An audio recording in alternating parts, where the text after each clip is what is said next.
Mark from the States, Mark from the States, it's Mark from the United States. Good morning, good afternoon, good evening. Mark from the States. How are we doing today? I am doing fantastic. I hope you are as well. Thank you so much for coming. I appreciate each and every one of you. Today we have a good video.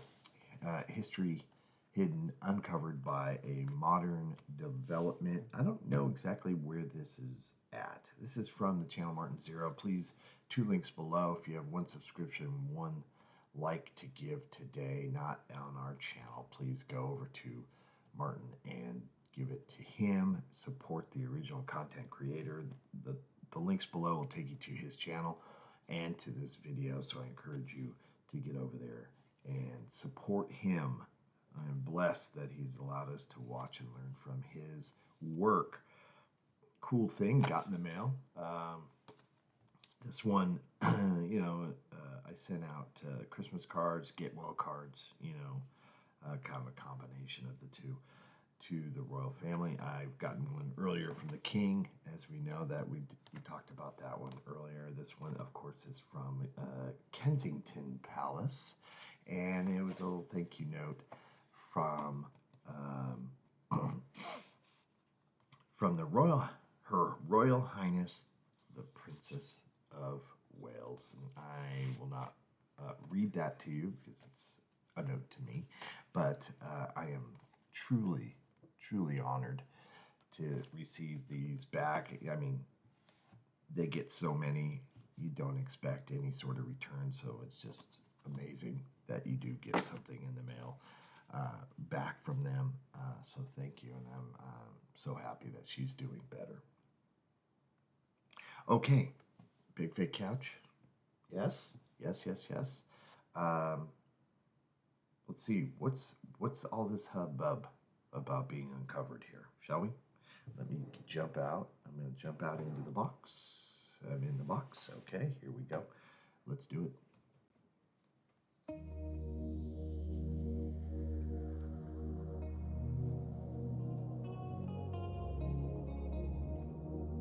Now, this isn't strictly a video about trains, but in order to put into context where we are and the land and the development we're looking at and the river we're going to look at, I have to talk about trains briefly, so please indulge me.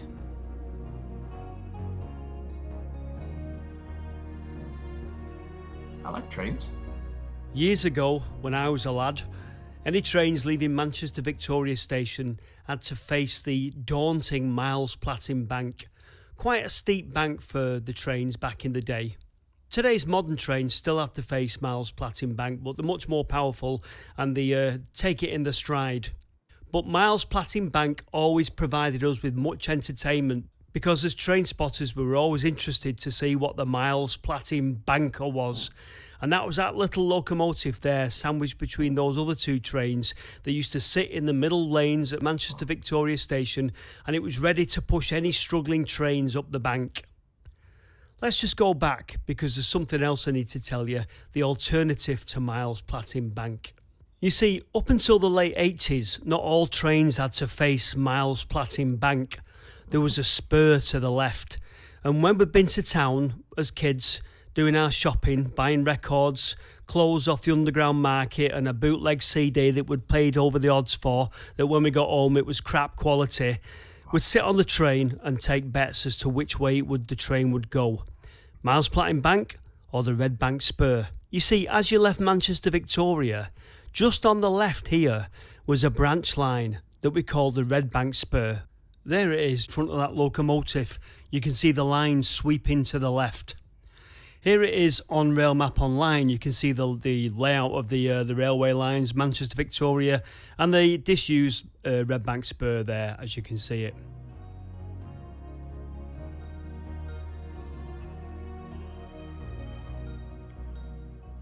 Hello, my name's Martin. Welcome back to another video.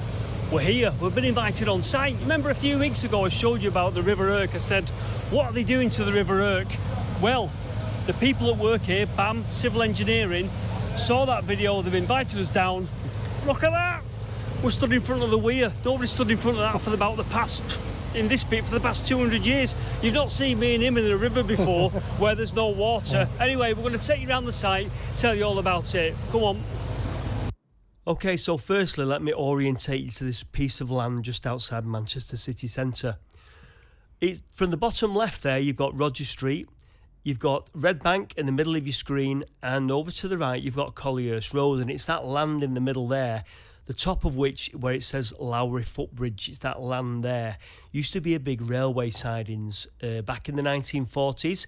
If you hovered above Lowry Footbridge, a couple of 100 foot, and you looked towards Roger Street, looking towards Manchester city centre, you'll see there a big railway yard, and that's what it used to be.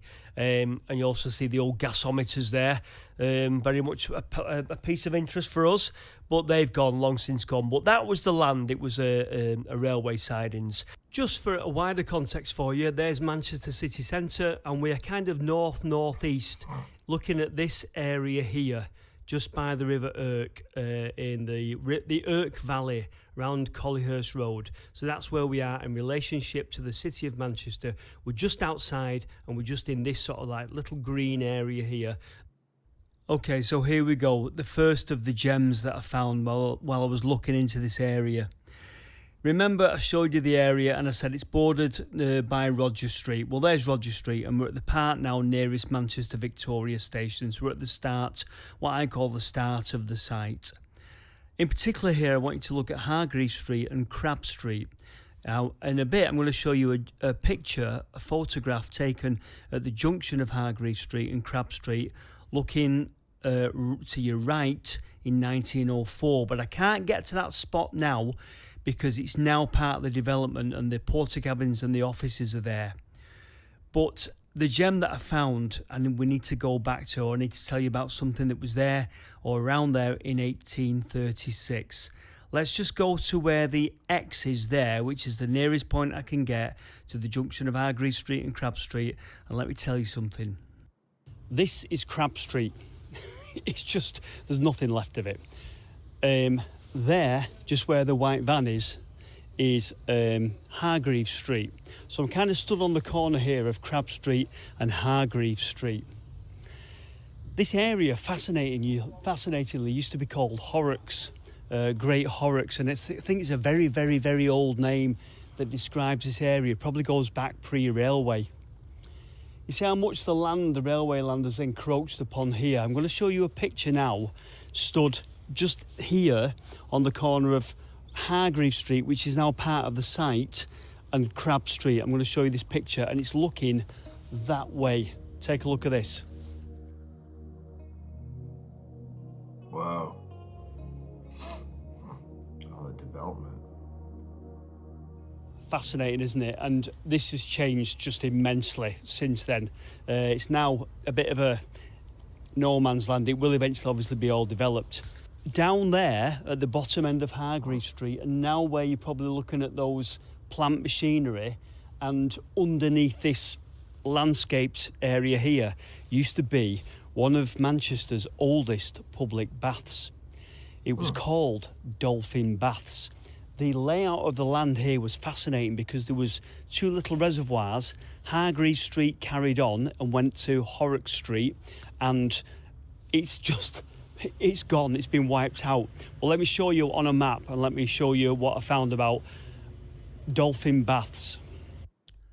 Would you take a look at this map from about 1850 of this area? I've just been talking to you where the little black X is there on the left of the screen on Crab Street. The photo, the 1905 photo that I showed you, was taken just about the letter E of Hargreave Street, looking towards Horrocks, Great Horrocks. Two reservoirs there that are gone now, that have been encroached upon and covered over by railway land. Now, I think they are for dye works, which as you can just see at the bottom of the screen there. But look in the middle of the two reservoirs, what do you see? Dolphin Baths. Now, this is one of the earliest public baths for Manchester. 1836 it opened. Let's see what we can find out about Dolphin Baths, shall we? So, as advertised in the Manchester Courier and Lancashire General Advertiser, Dolphin Baths opened on the 23rd of May 1836. My Wow. God, that's old. Yeah. I bet it was. I bet the railway wasn't there at the time. I'm not quite sure, but I bet it wasn't there. But here's what it boasted. The water is raised more than 100 yards out of the earth. Consequently, purity and brilliancy cannot be surpassed. It has been carefully analysed by an eminent chemist who reports its contents to consist of nothing but the most healthy and bracing qualities. It goes on to say that the best bath is 31 yards long, 17 yards wide, private dressing rooms, and you have to pay 6 shillings to go in there. Now that's, I think, for the time, that's quite expensive, but there were cheaper ones.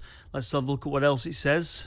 There you go, you can dive imperceptibly from the dressing room straight into the water. There's a ladies' bathing area, and it goes on to say that it's not filtered water but pure spring water. It also goes on to make a load of health claims, as they always did. Yeah. Good for rheumatism and all the rest of it because of the purity of the water. But don't all these baths do this? Anyway, if you do want to look this up, I didn't find it this easy, but if you just Google Dolphin Baths, Redbank, Manchester, you will find the website that it's on.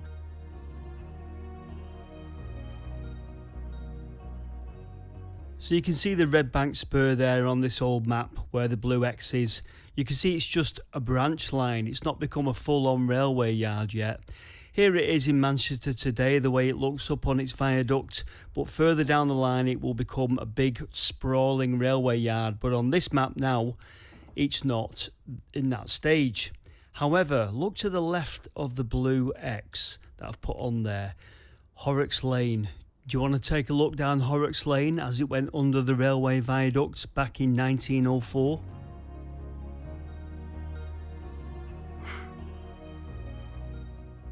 You can see where the railway line... It's wild that it just seems like a random photo. It's like, why would someone be taking this photo to begin with? I'm not quite sure, but it's just, look how dirty. I mean, it's the time, the era. It's just amazing. I love these old photos. And then you have these, it's like 2 young kids with an older guy over here, I think. It's just, and then this is the train up here. Wild. Just, I mean, so unassuming that there's like a reservoir up, you know, a spring from the earth, you know, not too far away. I mean, it's like almost, when I think of like baths, you know, I think more, of course, Roman, of course, but you see kind of like more of a, I don't want to say opulent, but more of a well-to-do area. But this is more very industrial and very not affluent, dirty. It's by trains, so pollution was probably really bad.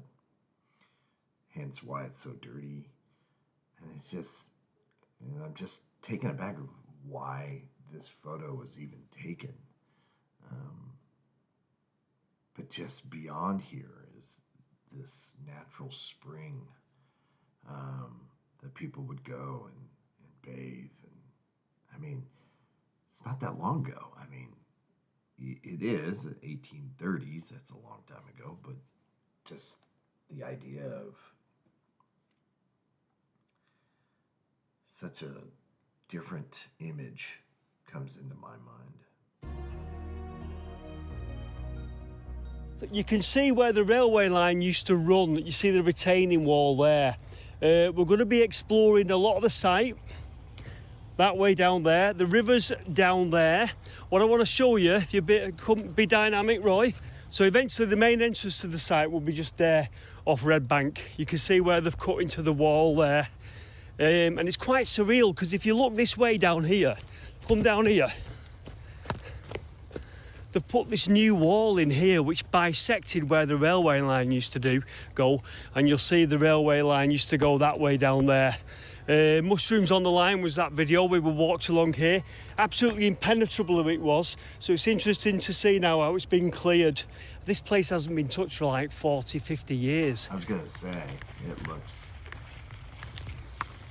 And you can see as we're walking, there's still ballast here from the old railway. So you may remember Mushrooms on the Line.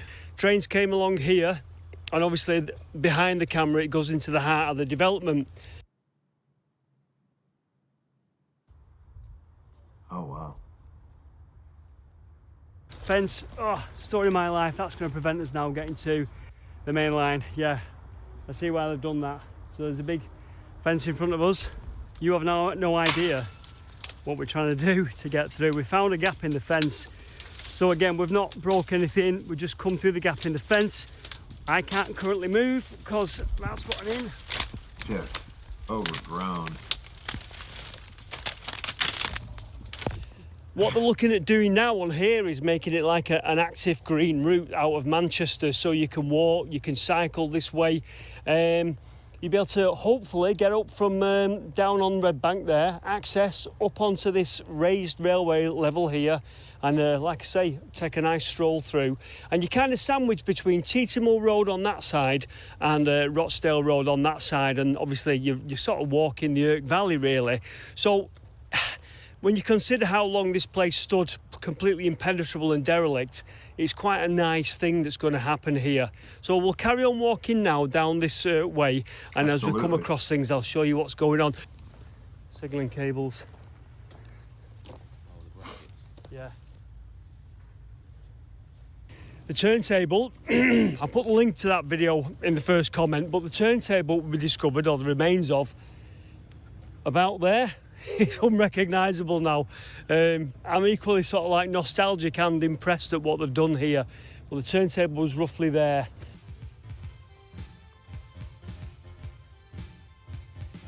Huh.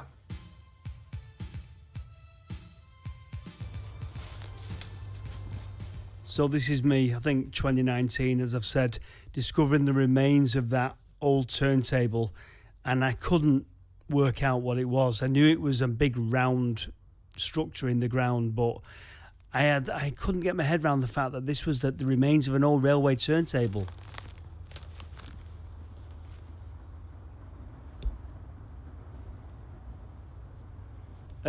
Looks like concrete, that to me. So yeah. Probably something railway related. It's around in the ground. Don't know what it is. If anyone can throw some light on that. And so that turntable that spent decades buried in all that undergrowth, lost in time, got exposed during the development. And here's the remains of it that we get to look at for one last time in all its glory.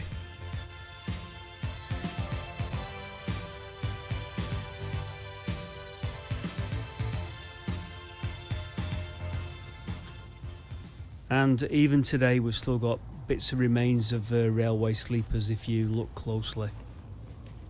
Looking left on that old railway retaining wall, you can just see some old cable, some old signal cable still there. Amazing, eh? That graffiti will be old now. I'm a fan of graffiti, but it'll be very old, and you can see the recesses in the wall as well from where the railway line, the main line, ran next to that wall. This will be the main road through the development. This will be a road eventually, and there'll be apartments everywhere. But let's go backwards now, 5 years ago again, and look at that wall and that signalling cabling, how it was back when this was a no man's land. There was a lot of homeless people's camps here at the time, but there's the wall, the cabling, and if we go back to a picture from, I think, the 70s, there's the wall and the cabling again. Fantastic, okay. eh?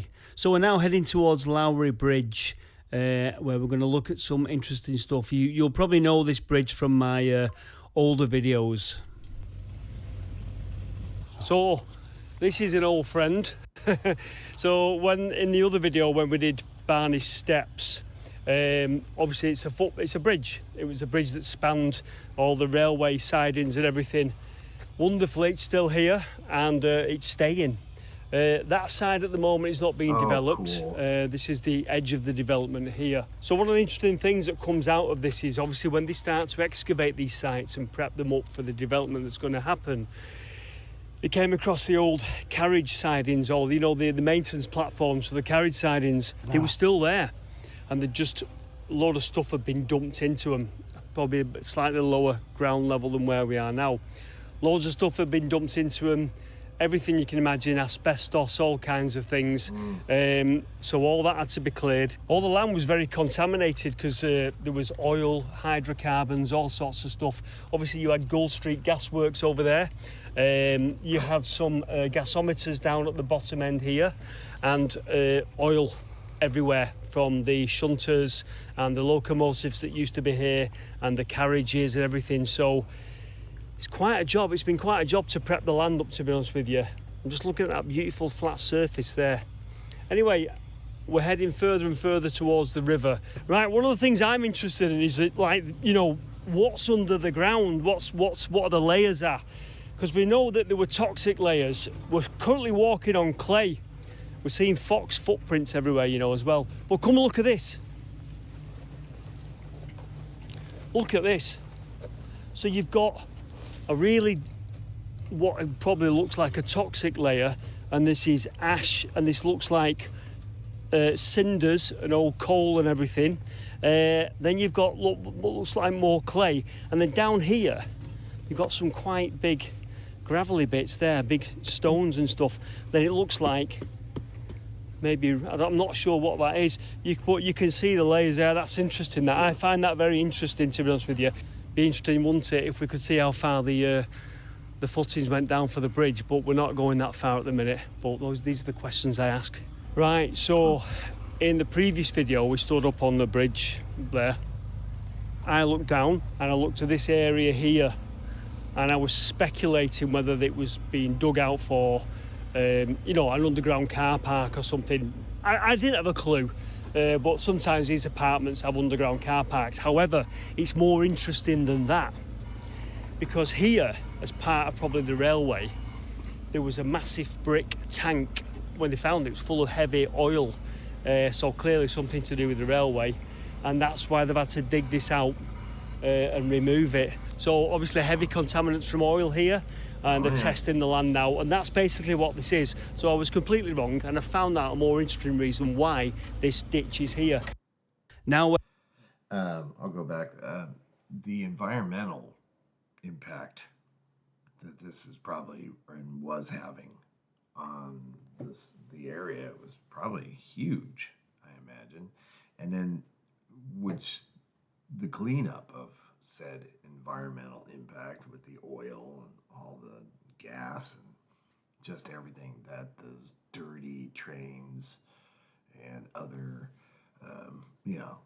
the train travel itself, not so much dirty, but it's just, maintaining these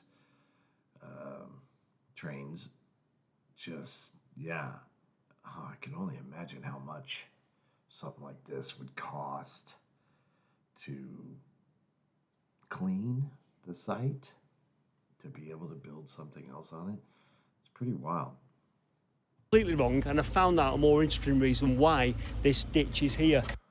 Now we're heading down off the site towards the River Irk, and a place that you'll be familiar with. But first, we need to stop at the woods. Right, Roy, so what part of the site we're at now? Well, behind us, St Catherine's Woods, quite a significant part of the plot. I'll let you explain. St Catherine's Woods. So here there was a little church down here. There was some apartments. I will show you the old photos. You'll see it is on a lower level. So those old tenement buildings that I showed you in that picture there, I call them apartments. They're more tenements, aren't they? They've gone, and the church behind them has long since gone. But this is what I get excited about in this area.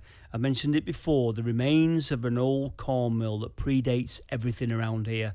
An old corn mill, a water-driven corn mill called Travis Island Mill, and it's down in the woods behind us here. I am convinced that the remains of that old water-driven corn mill are still down there, albeit maybe just foundations, maybe a wheel pit. But it's all, I'm sure it's all still there.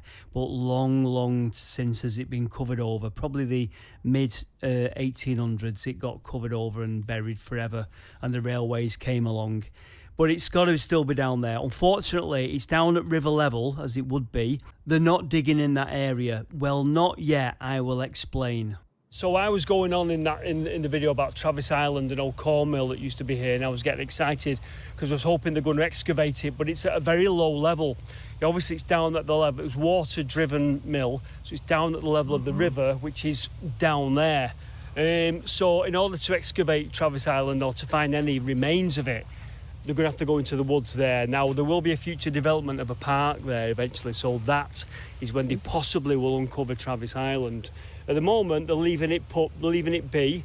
It's still a habitat and everything. There's some lovely old trees in there. We'll need to keep our eye on that one.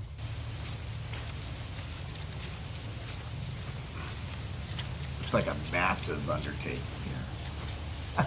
Down by the river. The temporary dam is still in there, but the river's rose a bit. There must have been a little bit of rain maybe up in Oldham, where it starts, and we've just got some flow going over the temporary dam, and it's the river's doing what it does. It's going over the weir and carrying on. The dam is designed to do that. It's designed, obviously there's some kind of flood, unpredictable weather. It's designed to allow the river to flow over it, obviously because you don't want to cause any backups further upstream. So it's all planned. Fantastic to see from this side. I'm going to see if I can show you where they put the utilities in. And I'll show you as much as I can. Some brilliant pipes here just behind the camera that you've seen but you've not seen close up. So anyway, let's crack on. I'll stop waffling. I've been known to waffle myself. No worries.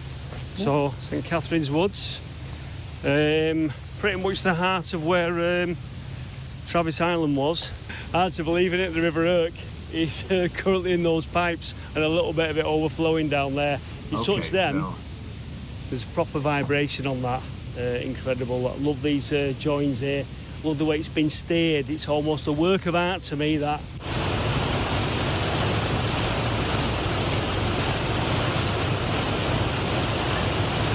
I find that very interesting too, because I know it's not really the video about how they redirect the river so they can perform what they need to do right there, but they're looks as though they're taking the river at one point, putting it in these pipes just to go around the area that they're working in, and then releasing it back into the river itself. Interesting. That alone right there is pretty amazing that they're able to just divert it like that.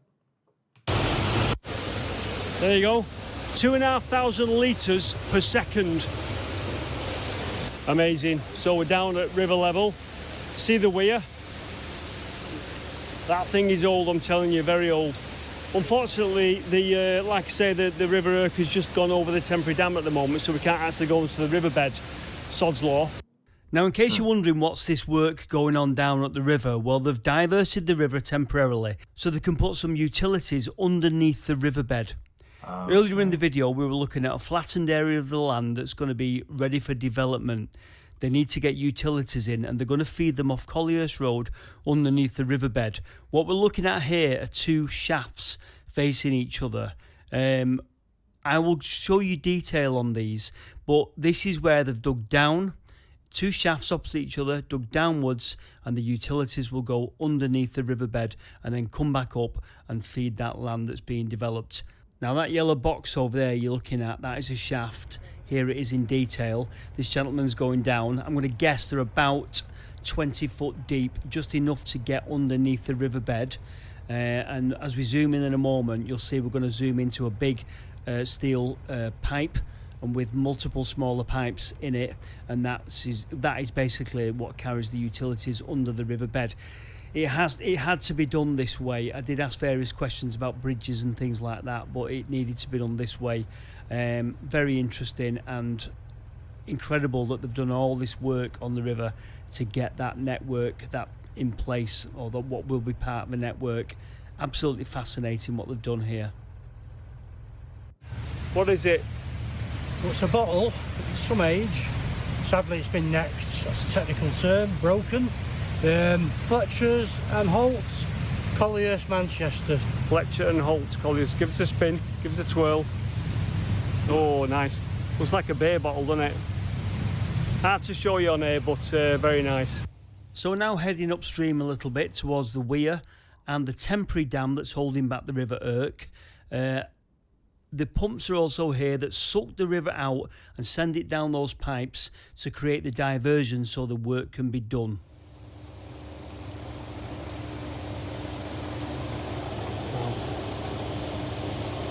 So here we are, the heart of the operation.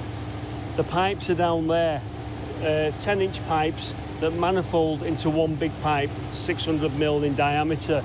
They've got like a debris screen round where the pumps are drawing the river, which will obviously shield any silly big pieces of debris and fish and things like that.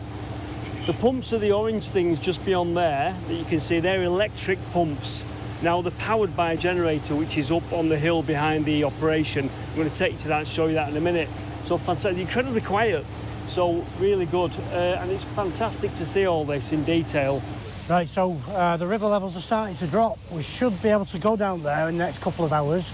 Once the temporary dam holds back and the weir stops flowing, they'll pump this basin out, what's beyond the weir here. That'll get pumped out downstream through the funnels that you've seen, and this will be dry. We should be able to walk around down there and show you around. I'm really excited about this. So the levels of the river are just lowering ever so slightly, so hopefully, as Roy said, in a couple of hours we might be able to get down onto the actual riverbed and take a look.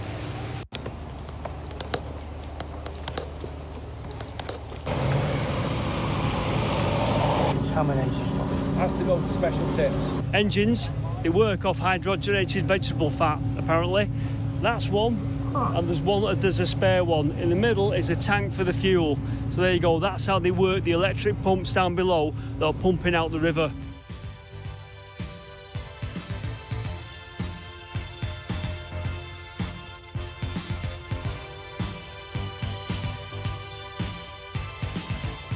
That's wild.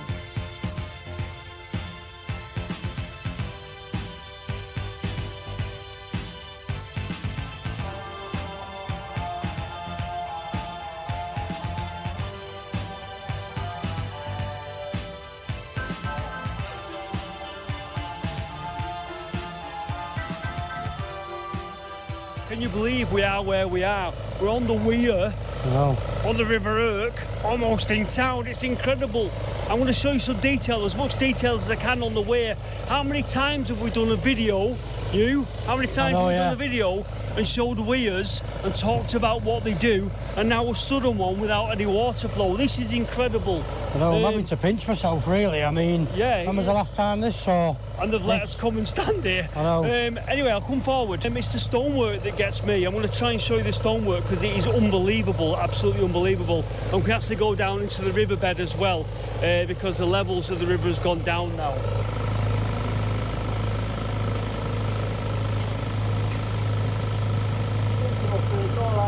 Your question is, did they find anything interesting? Well, they found some knives. People have obviously dumped in, and a bag of bullets. Don't know when from, no gun, bag of bullets. That's the most interesting thing they found. Oh, and fish. Right, so as you can see the arrangement. You can see it's amazing this because we've got a lot of history with weirs on our videos that we do. You can see the way it's constructed. I'm interested to know what stone it is, but we're not quite sure because it's not the local sandstone. So I'm just going to go down here, and we can see the footings here of the weir. And then you can see how it rises up. Those stones on the top there, I'm going to get some detail on them because they're massive, massive. And I was asking the guys, how are they pinned to the top of the weir? Because imagine the forces of the water, they hit the top of those stones. And we think it's some sort of like dovetail jointing on the stone. Not quite sure, but amazing, and they've lasted for years.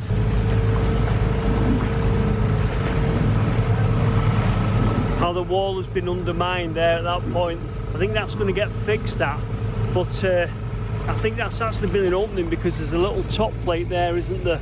Now here's some detail on the corner construction of the weir, where it goes towards the retaining wall. And what the chaps were telling us, the engineers were telling us, that weir, where it meets the wall, it carries on round, so there's a whole section of it buried in the wall. Obviously it needs to have immense strength to withhold the water. Right, so the top stones, we were looking at this, we saw that little dint in the top stone there, and there's another one further along here, and we were asking the question, what were they for? See, each stone on the top of the weir has a little dimple in it. Well, again, the chaps that were working on the weir were telling us they were probably lifted in with some kind of pincer, and they probably carved that in so that the pincers on some kind of crane, some primitive old-fashioned crane, could lift it up in a pincer sort of style and lift it over onto the weir and lower it down into place. Absolutely incredible. I'm so glad I saw that detail. Right, so there you go. We got more than we bargained for there, didn't we? 100%. It's been incredible. Don't I bring you to some lovely places? Indeed. A weir on the earth with no water. Anyway, I hope you found that interesting. We were just completely blown away. We'd like to thank BAM, the civil engineers, for inviting us down, taking us round and allowing us to make this video once in a lifetime. Thank you very much for watching. Take care. And from the River Irk and the weir on Colliers Road, we'll see you soon. Bye for now. Interesting. And that this is Martin's video, so they're definitely interesting. Stuff that you would probably never even think of, but I love that he's so passionate about this, and I mean, I'm gonna have to say that the Dolphin Baths is what really kind of intrigued me to this whole video, thinking about how there's just this public bath place from the 1830s that they were coming across. It'd be interesting to see if any archaeological digs or anything that had taken place or something like that. Just fascinating. Thank you to Martin. Please go and support him. It's really, really important that you do so. The 2 links will get you there. Go and support him, and if you find his videos lovely, please subscribe to his channel. I love it. Okay, everybody, as the sun's coming through, I know that the camera and the lighting is not great, but I apologize for that. Thank you so much for coming with me. Thank you to Martin, of course, to allowing us to see and learn from his videos. Have a great day. Hope everybody's happy, healthy, and safe, and we will see you in the next one. Take care, everybody. Bye. Mark from the States, Mark from the States, it's Mark, and he's from